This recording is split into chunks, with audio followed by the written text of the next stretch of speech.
Bài nhá nó chứ. À, bài là Bài. cái đó là một bộ khứa.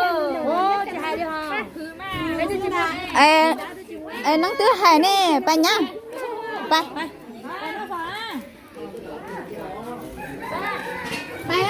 Bà lấy. đúng không? Để mà nó phở nữa. Nó phở ít bữa tại ít xài nữa, người to. Hay ô tao phở non tao gặp bé muốn non chị bé xí xí chậu bài nữa. Bài, một bàn thờ nó phải. Bây giờ nó phải là bé mà nó tốt là. Nó cái gì bé có mà nó là chết à?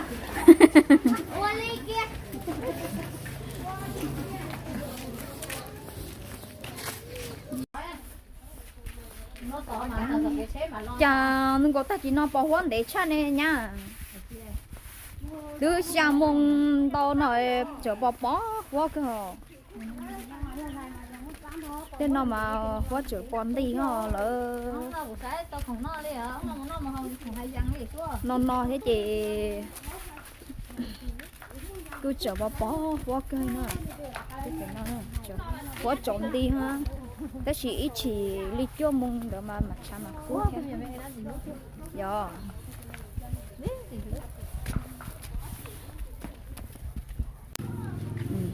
Ê là béo trong khó thứ lắm à. Nó mua xuống về sắm xong.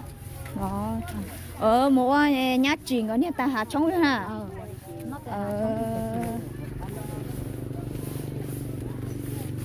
Tao nó bé mà tôi nó vừa để đặt tay. Ấy chỉ cứ giao bé ý cho mong thọ dạng còn chỉ là nhớ được sát tao nó.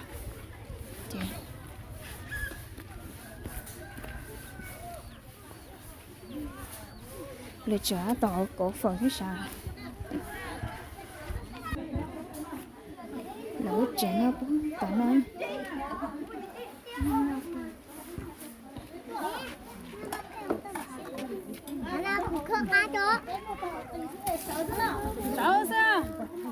Chuyện cổ phần.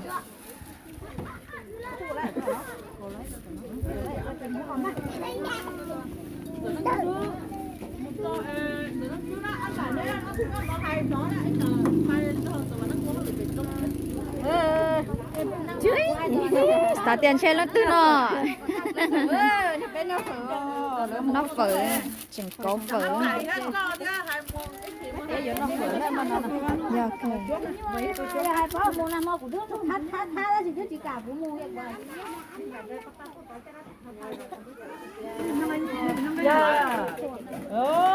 Chị xí thứ nữa mà. của mày à cũng mất ra rồi. Mất quá mất chân đó. Mấy thứ này mà chị cho nó xa tới chị. Chị phát triển nó mà đi qua mà đi mình đi cho nó là nó. Xong xong rồi cho nên nó phải dừng. Đọc qua nhau nó đọc qua. Nó nhờ nhát chỉ từ nhà tài hương tài hạ lỡ nhà có lỡ chế nung nó mà bé qua nhát chỉ từ nhà tài hạ trong ngoài thì cứ do dọa bây giờ muốn kho thì ở thì lỡ chỗ phượng đông tao là chỗ phượng đông tao thì lỡ món cho lọ qua cho ta chỉ nói sẽ đỡ khu cho em nhà chế lấy cho nhá nhìn rồi sẽ đỡ tốt ít lần nói ít tài nó chỉ biết tôi họ lựa tài nhá để chứ người cứ cái nó nó phải thiết mà chứ cái nó phải rất là lợi chế mà xí xí cả là cho thì cứ to khi đi nó cho sẽ đỡ cái đi tới bây sẽ được chân khai sẽ xong chỉ là lại cứ ô đi nó chỉ là ít tay mong tao mới cho là sẽ được nó ít khó thiết ta còn tao chỉ nó chỉ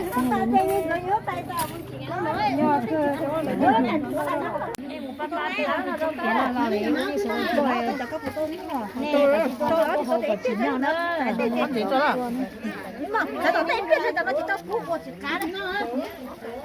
buộc cá theo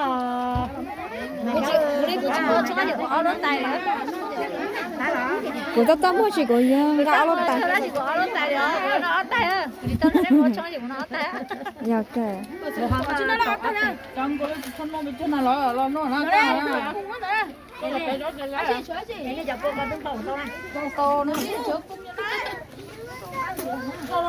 sau đó nó phải suy thả lại chuyện từ xưa cho nó chơi tí cho nhau muốn thon còn xưa nữa với cho nhau muốn thon tao còn nó chống cha tao với nhau sát tao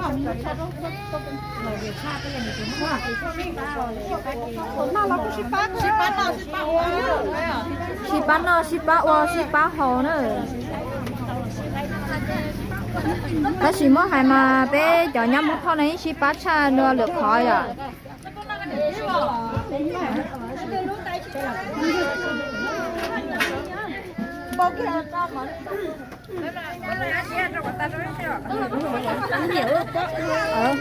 cho nữa có cọt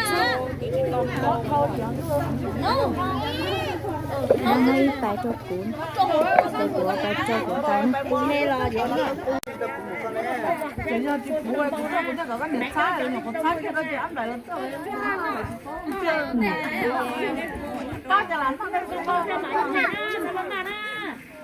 ra đây không bao mà cho mà đi lá phở na giờ nhìn ra cho mama nó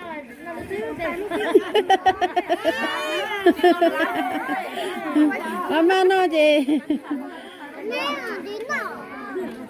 hả có chị non chị nè không ăn chị bỏ chơi nè sao mà hồ bên xin tao chạy chị chơi non chị tao mà đấy thì mama chúng ta cái xài bé hụt gì đấy hả? Chúng ta thay đũa thay ơi. Dạ có trường thay đũa là mà. Có thay ở lúc nào á?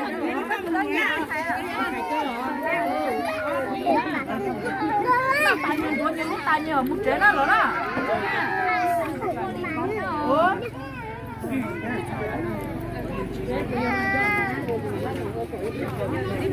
ô không biết nó từ hú tua không biết nó từ hú cao sập tua nó từ hú tua nó cao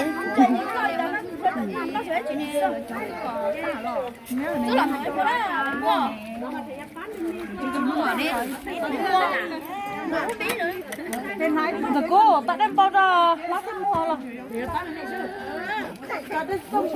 Ra cái đó cho con lấy cho lát luôn. Giờ không nhiều giống mà chứ nhiều.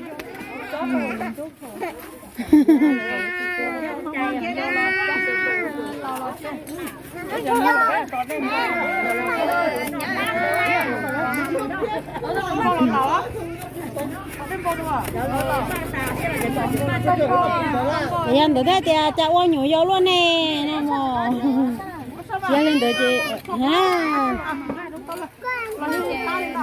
cô hay nó cô to cái nó ô sao mà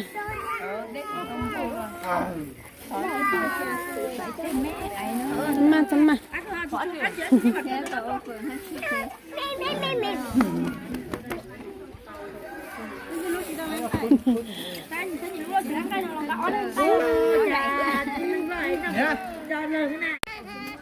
à tụt tay lỏ tụt tay chị cứ lấy mà chị to cho quay nè to trời đem bao cho con bao cho nó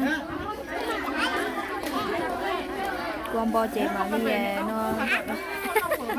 nó là chuyện từ xưa giống là ta đi là chuyện từ xưa cá lò của nó cá ở lo đi theo nữa thế thêm cho tao bé bạn đi nó kêu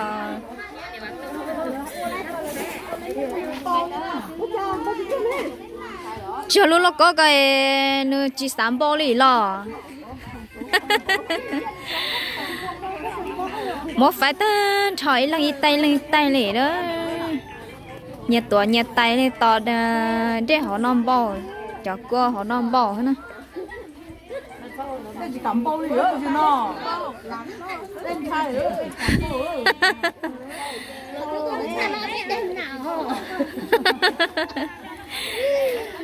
lo dễ cơ liệu hả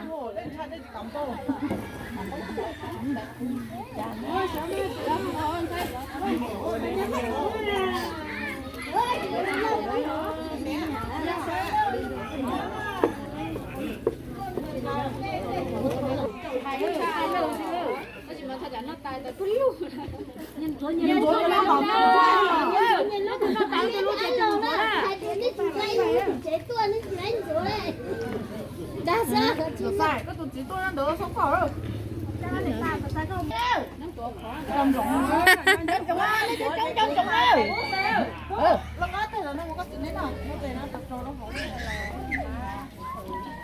nó chè chè quả lo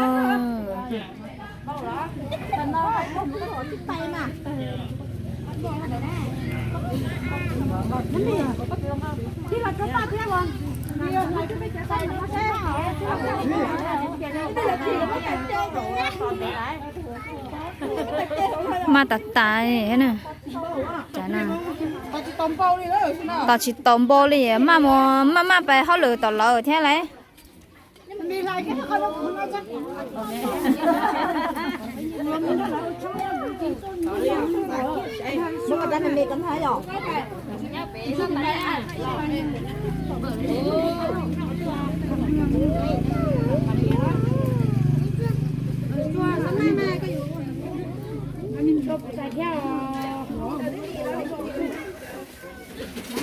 của tay chơi chẳng tốt trở thế chứ chỉ tao lấy cốt cho đi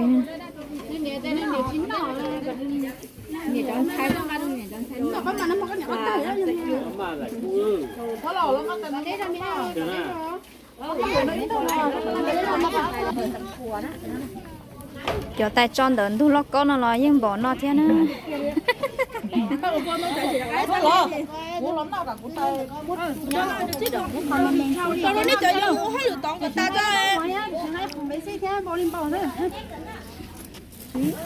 cũng mà đâu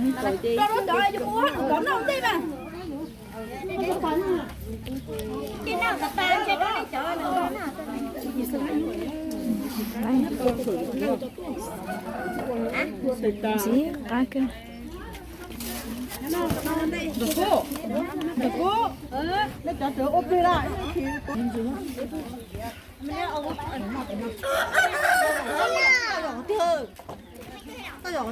nó cá thật tài loại chuyện từ xưa trời sồn trả nó là mua liền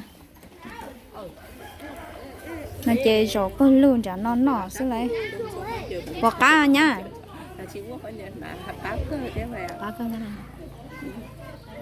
đó cho của nó phở tại kia nó phở của tao nó mà cá đặt tài chống bỏ đi bên nó chứ nó loại chuyện từ xưa đấy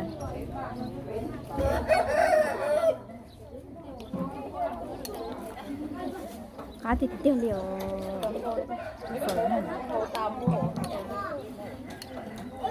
ôi dồi ba nhiều nó con khỏe rồi ta lỗ chấp lưỡi à đó nhập đến nó nè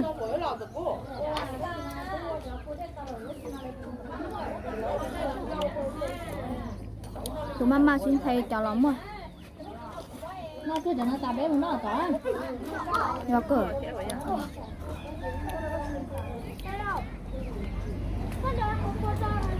nhưng cũng không có ôi giời đo tôi chỉ to thở với cơ có cái chuyện này chỉ bé uống nó thì không để nó còn nó còn lại chúng có nữa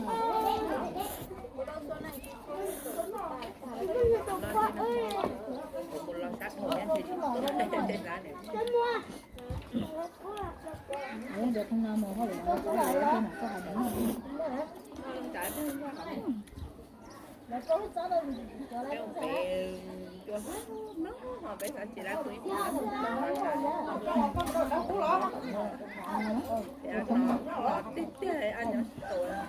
không mà giờ đang thể giờ chỉ có ta tí tiền có mình chỉ có giá là có ít mà con thua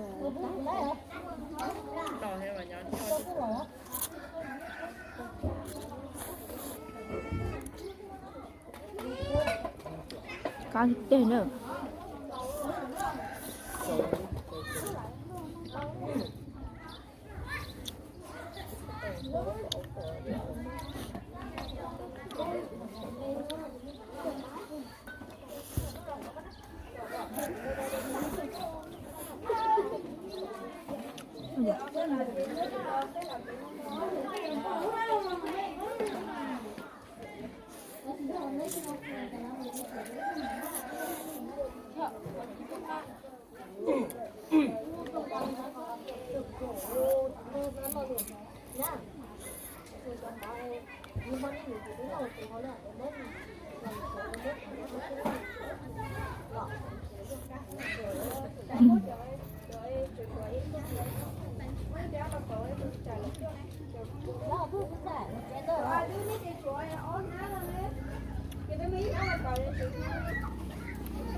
thành chó cá thịt tiêu liêu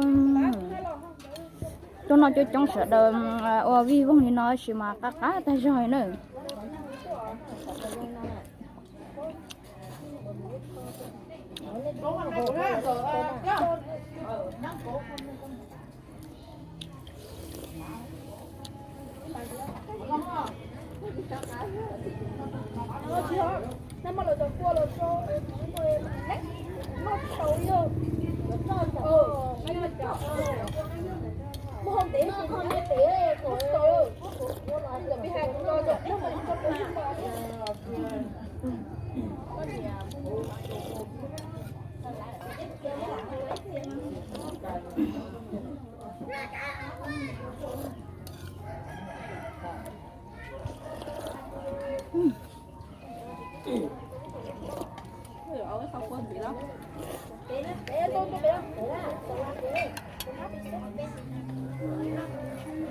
ta lù